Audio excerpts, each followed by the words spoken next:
Kvaratskhelia a été officialisé par le Paris Saint-Germain hier soir vers 21h30 pour un montant d'environ 70 millions d'euros. Il est arrivé dans la capitale et va porter le numéro 7, laissé par Kylian Mbappé avant lui, parti au Real de Madrid cet été. Le Géorgien de 23 ans sera donc le premier Géorgien à porter le maillot parisien. N'hésitez pas à vous abonner, à liker, à commenter et à partager. Ça permettrait à la chaîne de se faire mieux référencer et que mes vidéos soient plus vues. Merci pour le soutien que vous pourrez y apporter. Donc on va voir si Kvara est un bon coup pour le Paris Saint-Germain, connaissant sa position en Ligue 1 et sa position en Ligue des Champions. Donc Kvara a commencé au Dynamo de Tbilissi chez lui en Géorgie en 2017 où il y a joué un an de janvier à décembre, avant d'aller au Lokomotiv Moscou où il y a joué 6 mois en prêt, avant d'aller au Rubin Kazan pendant 3 ans où il a joué de 2019 à 2022 avant d'être obligé de rentrer chez lui, notamment à cause de la guerre entre la Russie et l'Ukraine.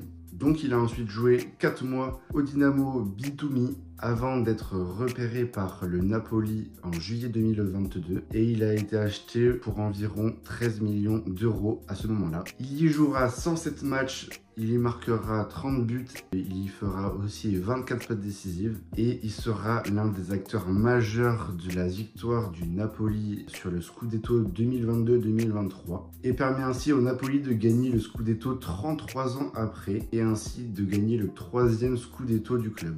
Donc voilà. Et du coup, le profil du joueur, c'est un profil assez explosif. On le sait tous, Kvaratskhelia est un dribbleur exceptionnel, comme pouvait le faire Robben à l'époque, c'est-à-dire qu'il driblait sur le côté, il rentrait à l'intérieur et il marquait du gauche, mais sauf que là, Kvaratskhelia est droitier, donc il fait ça sur l'aile gauche et Robben le faisait sur l'aile droite.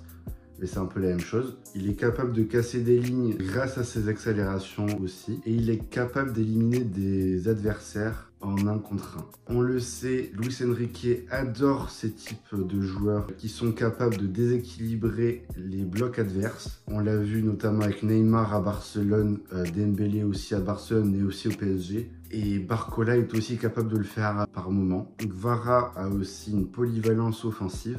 Il peut jouer sur les 2 ailes, que ce soit à gauche ou à droite, même si le côté gauche reste son côté préférentiel.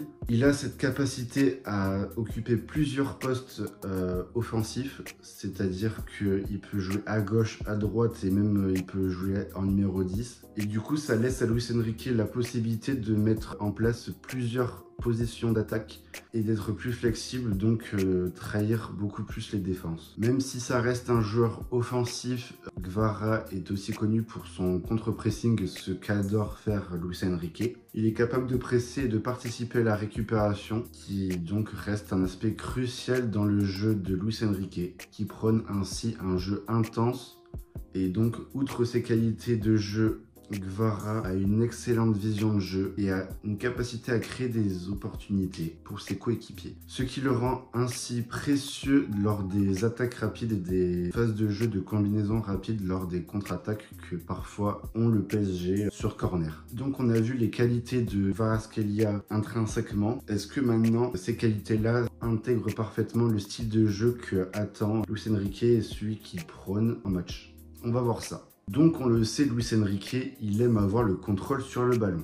Il a le contrôle sur le ballon, il exerce même un pressing haut à la perte de balle. Donc Kvaratskhelia, grâce à son aisance technique et à sa capacité à se démarquer sous pression, pourrait être un élément clé dans ce système. Luis Enrique pourrait aider Kvaratskhelia dans des aspects comme le repli défensif, la prise de décision dans le dernier geste et sa contribution en phase de transition. Cela le rendrait donc encore plus complet et plus efficace devant le but. Donc dans un style de jeu avec des latéraux qui attirent les latéraux adverses comme Nuno Mendes et Hakimi pour le PSG qui le font d'ailleurs très bien sous Luis Enrique.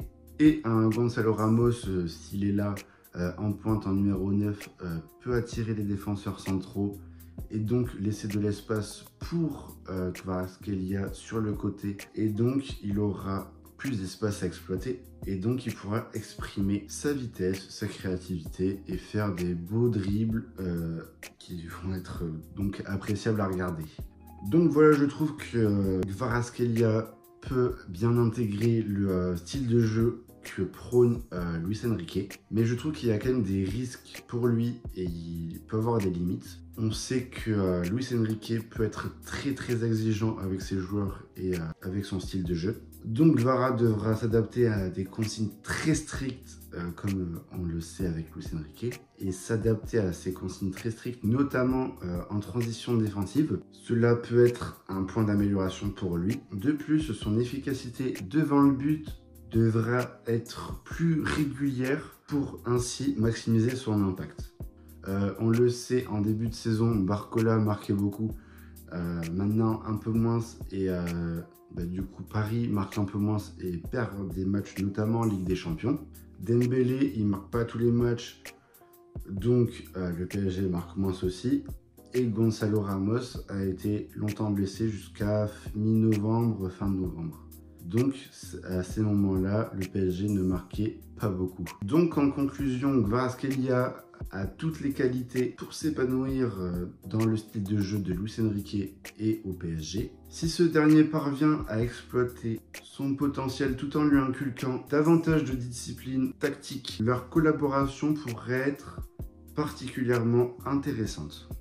Merci d'avoir regardé cette vidéo, n'hésitez pas à vous abonner, à liker, à commenter et à partager cette vidéo. Ça permettrait à cette vidéo d'être mieux référencée. N'hésitez pas à me dire dans les commentaires si vous aimez ce type de vidéo où j'analyse des transferts dans des gros clubs.